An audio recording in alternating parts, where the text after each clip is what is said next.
వేములవాడ శ్రీ రాజరాజేశ్వర స్వామి దేవస్థానం ప్రాంగణంలో అపచారం చోటు చేసుకుంది. గుర్తు తెలియని వ్యక్తులు తమ పుట్టినరోజులతో పాటు క్రిస్మస్ వేడుకల సందర్భంగా ఆలయ పరిసరాల్లో ఉండే యాచకులకు, నిరాశ్రయులకు మాంసాహారంతో కూడిన ఆహార ప్యాకెట్లను పంపిణీ చేశారు.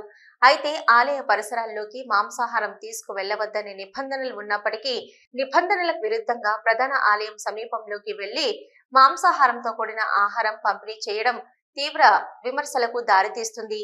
విషయం తెలుసుకున్న స్థానిక బీజేపీ నాయకులు సంఘటన స్థలానికి చేరుకొని మాంసాహారంతో కూడిన ప్యాకెట్లను స్వాధీనం చేసుకుని స్థానిక పోలీస్ స్టేషన్ లో ఫిర్యాదు చేసేందుకు సిద్ధమయ్యారు. ఆలయ ప్రాంగణంలోకి గుట్టుచప్పుడు కాకుండా మాంసాహారం వచ్చినప్పటికీ ఆలయ యంత్రాంగం గమనించకపోవడం పట్ల స్థానిక ప్రజలతో పాటు బీజేపీ హిందూ సంఘాల నాయకులు ఆగ్రహం వ్యక్తం చేస్తున్నారు. ఈ సంఘటనపై ఆలయ ఈవోతో పాటు పోలీసులు సమగ్ర విచారణ జరిపి బాధ్యులపై చర్యలు తీసుకోవాలని కోరుతున్నారు.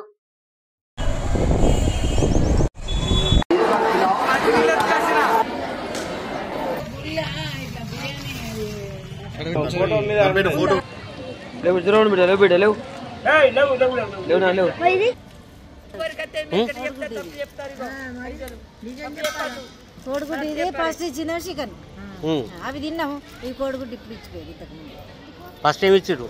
చికెన్ ఇచ్చిపోయింది, తిన్నాం. చికెన్ వచ్చింది కోడిగుడ్డు రెండు వచ్చింది చికెన్. పవిత్రమైనటువంటి వేములవాడ శ్రీ రాజరాజేశ్వర స్వామి దేవాలయంలో మరి ఈరోజు అన్యమతస్తులు క్రిస్మస్ పండుగ పేరు మీద మరి మాంసాహారాన్ని తీసుకొచ్చి దేవాలయ ప్రాంగణంలో మరి దేవాలయ సాంప్రదాయాన్ని కానీ దేవాలయం యొక్క పవిత్రతను కానీ హిందువుల యొక్క మనోభావాలను దెబ్బతీసే విధంగా మరి అక్కడ మాంసాహారాన్ని మరి పంపిణీ చేయడం జరిగింది. ఇంతటి ప్రక్రియ జరుగుతూ ఉన్నా కూడా మరి నిర్లక్ష్యంగా అధికారులు వాళ్ళ అధికారాన్ని మరి నిర్లక్ష్యం వహించడం. ఒక పక్క చూసుకుంటే ఈరోజు జరుగుతున్నటువంటి ఈ ప్రక్రియ మరి మొన్నటికి మొన్న మరి గోవుల విషయంలో కానీ మరి సీఎం విషయంలో కానీ ఈరోజు అన్యమతస్తులు స్వయం దేవాలయం విషయంలో మరి మాంసాహారాన్ని మరి పంపిణీ చేస్తే దేవాలయ అధికారుల నిర్లక్ష్యం స్పష్టంగా కనబడుతూ ఉంది. మరి హిందువులంటే ఎందుకు ఇంత చిన్న చూపు?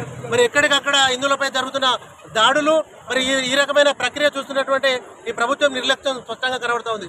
ఈ రోజు జరిగినటువంటి మాంసాహార పంపిణీ కార్యక్రమంలో మరి వెంటనే స్పందించి పోలీస్ శాఖ వారు మరి వారిపై చర్యలు తీసుకోవాలని చెప్పి విధి నిర్వహణలో మరి ఉన్నటువంటి మరి నిర్లక్ష్యం వహించిన వారిని కూడా బాధ్యులుగా చేయాలని చెప్పి వేములవాడ పోలీస్ స్టేషన్లో మరి భారతీయ జనతా పార్టీ పక్షాన ఫిర్యాదు చేయడం జరిగింది.